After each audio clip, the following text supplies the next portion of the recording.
आज के इस वीडियो में हम कक्षा 11 के मैकेनिकल प्रॉपर्टी ऑफ सॉलिड्स यानी ठोसों की यांत्रिक गुण नामक पदार्थ इस चैप्टर के fill in the blanks questions को हल करने वाले हैं। तो हमारा पहला प्रश्न है, पहला, पाइसन अनुपात का सैद्धांतिक मान डैश तथा डैश के बीच होता है। First, the theoretical value of Poisson's ratio is between dash and dash. Poisson अनुपात की लोएस्ट वैल्यू -1 और हाईएस्ट वैल्यू +1/2 यानी कि 0.5 प्लस में होती है और -1 लोएस्ट होती है। और ये केवल थ्योरेटिकली हैं, प्रैक्टिकली ये वैल्यू पॉसिबल नहीं होती। और चूंकि प्रश्न में हमें थ्योरेटिकली ही पूछा है, इसलिए हमको भरना पड़ेगा -1 से +1/2 या +0.5 तक। दूसरा, रबर स्टील के तुलना में डैश प्रत्यास्थ होता है। Second, rubber is dash elastic than steel. Rubber और यदि स्टील की कंपैरिजन करें तो स्टील एक मजबूत पदार्थ है जो कि विरूपक बल का अधिक विरोध करता है, और जो अधिक विरोध करता है उसे अधिक प्रत्यास्थ कहते हैं। इसलिए स्टील अधिक प्रत्यास्थ है और रबर कम प्रत्यास्थ है। तो इसके अनुसार हमें ये आंसर ध्यान रखते हुए करना पड़ेगा कि ज़्यादा प्रत्यास्थ कौन है और कम प्रत्यास्थ कौन है। तो रबर स्टील से कम प्रत्यास्थ है। कभी ये प्रश्न पलट के भी आ सकता है, तो हम लिख सकते हैं स्टील रबर से अधिक प्रत्यास्थ होता है। तीसरा, आदर्श पिंड का आयतन प्रत्यास्थता गुणांक डैश होता है। Third, the bulk modulus of an ideal body is dash. Ideal body उसे कहते हैं जो बल लगाने पर बिल्कुल भी डिफॉर्म नहीं होती। इसलिए यदि हम ऐसी बॉडी की कल्पना करें कि एक हमारे पास बॉडी है जो बिल्कुल आइडियल है और हम उस पर कोई फोर्स अप्लाई करें और उसमें कोई डिफॉर्मेशन ना हो, तो हम कहेंगे उसका बल्क मॉड्यूलस इन्फिनिटी है। इसलिए हमें यहाँ रिक्त स्थान में इन्फिनिटी यानी अनंत भरना होगा। चौथा, साम्यावस्था में अणुओं के बीच की दूरी डैश कोटि की होती है। Fourth, in equilibrium the distance between molecules is of the order of dash। सामान्य अवस्था यानी पदार्थ के परमाणुओं या अणुओं के बीच की एक ऐसी स्थिति जब उनकी पोटेंशियल एनर्जी न्यूनतम यानी मिनिमम होती है, उस समय में उनके बीच की दूरी 10⁻⁻10 मीटर होती है। इसलिए फिल इन द ब्लैंक्स में हमें भरना पड़ेगा 10⁻⁻10 मीटर। पांचवा, ताप बढ़ाने पर पदार्थ की प्रत्यास्थता डैश है। Fifth, the elasticity of a substance dash on increasing the temperature. प्रत्यास्थता पर जब ताप के प्रभाव की व्याख्या की जाती है, टेम्परेचर इफेक्ट ऑन इलास्टिसिटी, तो ये कहा जाता है कि किसी भी ऑब्जेक्ट यानी मैटर का टेम्परेचर इंक्रीज करने पर उसकी प्रत्यास्थता घट जाती है। इसलिए हम फिल इन द ब्लैंक्स में यूज करेंगे घट जाती है यानी रिड्यूस हो जाती है। छठवा, प्रत्यास्थता की सीमा में डैश विकृति के अनुक्रमानुपाती होता है। Sixth, in the limit of elasticity the dash is proportional to the strain. प्रत्यास्थता की सीमा में जब हम विकृति और प्रतिबल का रेशो निकालते हैं तो उसे हुक का नियम कहते हैं, और हुक का नियम कहता है कि प्रतिबल विकृति के अनुक्रमानुपाती होता है। इसलिए ऑप्शन भरना पड़ेगा प्रतिबल यानी स्ट्रेस। सातवां, पूर्ण दृढ़ वस्तु के पदार्थ का यंग प्रत्यास्थता गुणांक डैश होता है। Seventh, the Young's modulus of the material of a completely rigid body is dash. किसी भी वस्तु के यंग प्रत्यास्थता गुणांक का सूत्र होता है प्रतिबल बटा विकृति, और ये वस्तु के अंदर उत्पन्न होने वाली विकृति की संभावना को व्यक्त करता है। क्योंकि पूर्ण प्रत्यास्थ वस्तु है, इसका मतलब है कि वो विकृत नहीं होगी। इसलिए विकृति का मान 0 होगा, उसके यंग प्रत्यास्थता गुणांक का मान अनंत यानी इन्फिनिटी होगा। आठवां, प्रतिबल का CGS मात्रक डैश होता है। The CGS unit of stress is dash. Eighth, प्रतिबल यानी स्ट्रेस का फॉर्मूला होता है F/A, और F की वैल्यू CGS में होती है 9, और A के लिए आता है सेंटीमीटर स्क्वायर, इसलिए उसका CGS यूनिट हुआ डाइन पर सेंटीमीटर स्क्वायर। 9वां, प्रत्यास्थ पदार्थ पर बाह्य बल लगाने पर उसमें उत्पन्न विकृति डैश होती है। 9th, when external force is applied on an elastic material, the strain produced in it is dash.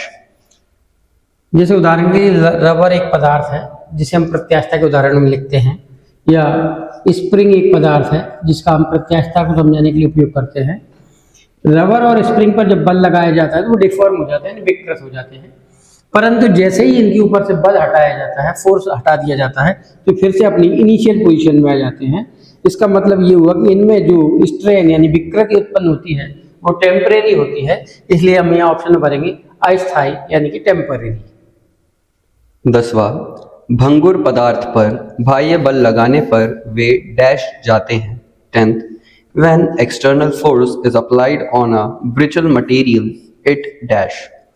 भंगुर पदार्थ उन्हें कहते हैं जो बाह्य बल लगाने पर टूटकर बिखर जाते हैं, यानी कि हमें यहाँ भरना पड़ेगा टूट जाते हैं, ब्रेक हो जाते हैं। ये हमारा फिल इन द ब्लैंक्स होगा कि भंगुर पदार्थ पर बल लगाने पर भी टूट जाते हैं। 11वां, दो अणुओं के मध्य लगने वाले बल को डैश कहते हैं। 11th, the force acting between two molecules is called dash force. जब कोई पदार्थ नॉर्मल स्थिति में होता है तो उसके जो मॉलिक्यूल्स होते हैं वे एक निश्चित दूरी पर स्थित होते हैं, और इस समय में वे ना तो अट्रैक्ट होते हैं न एक दूसरे को रिपल करते हैं। उनके बीच की जो डिस्टेंस होती है उसे साम्य दूरी कहते हैं, और उस समय में उनके मध्य जो बल एक्टिव रहता है उसे कहते हैं अंतरा अणु बल या इंटर मॉलिक्यूलर फोर्स। 12वां, विकृति एक डैश राशि है। 12th, strain is a dash quantity. विकृति यानी कि स्ट्रेन सूत्र होता है विमा में परिवर्तन यानी चेंज इन डायमेंशन अपॉन प्रारंभिक विमा यानी इनिशियल डायमेंशन। तो विमा के लिए हम वॉल्यूम का उपयोग कर सकते हैं, लेंथ का उपयोग कर सकते हैं। यदि हम वॉल्यूम अपॉन वॉल्यूम लिखेंगे तो भी उसका यूनिट कैंसिल हो जाएगा, और यदि हम लेंथ अपॉन लेंथ लिखेंगे तो भी यूनिट कैंसिल हो जाएगा। इसलिए हमारे पास यहाँ दो ऑप्शन आते हैं, हम ऑप्शन कोई भी यूज करें आंसर सही माना जाएगा। हम लिख सकते हैं डायमेंशन लेस होती है यानी विमाहीन होती है, या हम ये बोल सकते हैं यूनिट लेस होती है यानी कि मात्रकहीन होती है। तो विकृति मात्रकहीन भी है और विमाहीन राशि भी है।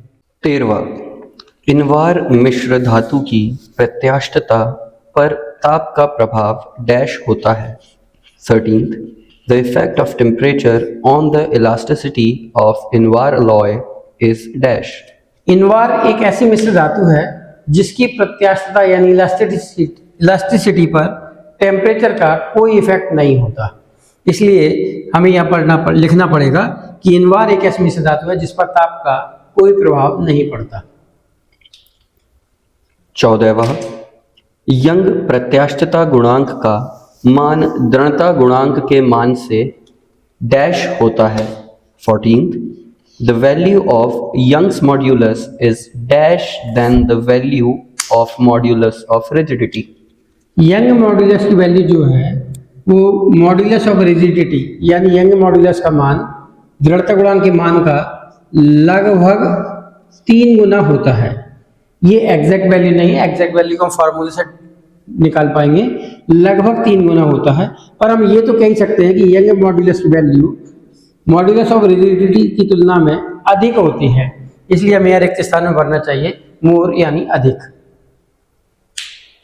15वां, यदि किसी तार पर आरोपित विरूपक बल को अचानक हटा लिया जाए तो उसका ताप डैश जाता है। 15th, if the deforming force applied on a wire is suddenly removed, its temperature dash. जब हम किसी पदार्थ पर, तार पर या उसकी किसी भी शेप या साइज पर विरूपक बल लगाते हैं तो वो डिफॉर्म हो जाता है यानी विकृत हो जाता है, और जब हम विरूपक बल को हटाते हैं तो उसकी विकृति समाप्त होकर पुनः इनिशियल स्टेज में आ जाता है, यानी कि हम उसे कहते हैं वो एक प्रत्यास्थ ऑब्जेक्ट है। परंतु यदि हम ये काम थोड़ा जल्दी से करेंगे तो उस समय में क्या होता है कि विकृति तो मिटती है परंतु विकृति के मिटने की प्रक्रिया में उसकी जो एनर्जी है वो पोटेंशियल एनर्जी के रूप में कंजर्व नहीं रह पाती है, इसलिए हमें ये बोलना पड़ेगा कि उस समय उसका ताप बढ़ जाता है, इसलिए ऑप्शन आएगा इंक्रीज यानी बढ़ जाता है। 16वां, विरूपक बल लगाने पर जिन पदार्थों में अधिक विकृति उत्पन्न होती है उनकी प्रत्यास्थता डैश होती है। 16th, the materials which show more deformation on applying deforming force have dash elasticity.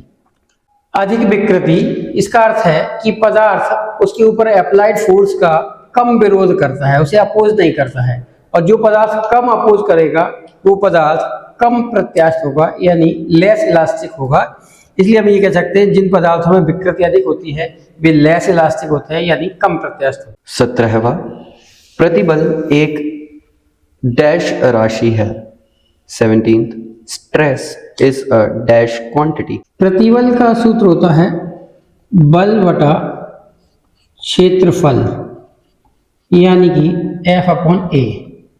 चूंकि F एक वेक्टर क्वांटिटी है और A यानी क्षेत्रफल भी एक वेक्टर क्वांटिटी है, तो इस फॉर्मूले को देख के हमको ऐसा लगता है प्रतिबल भी एक वेक्टर क्वांटिटी होगी, परंतु प्रतिबल प्रत्यानयन बल के रूप में हमारे सामने उत्पन्न होता है, और प्रत्यानयन बल के लिए केवल हम ये कह सकते हैं वो विरूपक बल का विरोधी बल है, उसकी कोई डिफाइंड डायरेक्शन नहीं होती है, इसलिए प्रतिबल वास्तव में एक अदिश राशि होती है। 18वां, समतापी आयतन प्रत्यास्थता का मान गैस के डैश के बराबर होता है। 18th, the value of isothermal elasticity is equal to the dash of the gas. समतापी आयतन प्रत्यास्थता ET की वैल्यू किसी भी गैस के प्रारंभिक दाब के बराबर होती है, इसलिए यहाँ ऑप्शन आएगा दाब के बराबर होती है। 19वां, साम्य दूरी पर स्थित परमाणुओं की स्थितिज ऊर्जा डैश होती है। 19th, the potential energy of atoms situated at equilibrium distance is dash.